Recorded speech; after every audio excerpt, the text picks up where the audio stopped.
It's becoming increasingly clear that Mark Carney is abusing his power as Prime Minister to benefit Brookfield, and by extension, Mark Carney's personal financial portfolio. Mark Carney has vast conflicts of interest with Brookfield. Carney stands to make tens of millions of dollars in future bonus pay from a multi-billion-dollar Brookfield investment fund he registered in Bermuda while he was chair of Brookfield. He also has Brookfield stock options worth millions of dollars. As the chief operating officer of Brookfield confirmed when he testified before the ethics committee, when Brookfield does well, Mark Carney does well. That's why the ethics commissioner set up an ethics screen that applies to Brookfield companies. It's also why the ethics commissioner specifically told Carney not to meet with Brookfield. But what has Mark Carney done? Literally the day after the federal election, Carney met with the CEO of a Brookfield-owned gas company.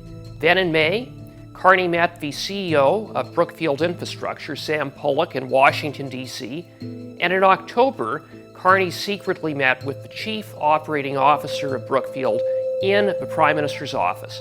And those are just the meetings that we know about.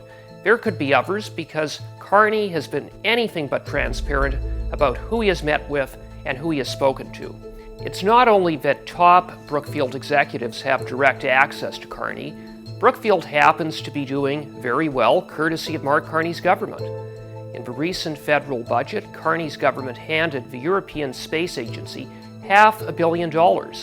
Why hand taxpayers' money to a foreign space agency?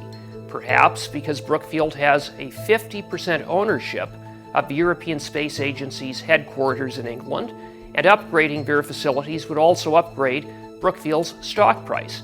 And then there's the recent Memorandum of Understanding with Alberta to perhaps someday possibly consider building a pipeline. But in the meantime, it requires a multi-billion-dollar investment in carbon capture and storage by Pathways Alliance. The leading carbon capture company connected with Pathways Alliance is Entropy. Entropy is owned by none other than Brookfield.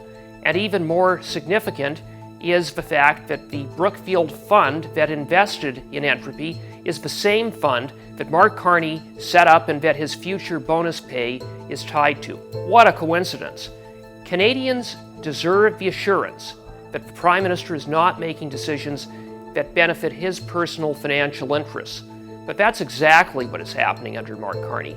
Billions and billions of dollars are going to Brookfield, and Mark Carney is benefiting because, again, when Brookfield does well, Mark Carney does well. It's wrong, it's unethical, and it needs to stop. Conservatives are going to continue to demand accountability from Mark Carney.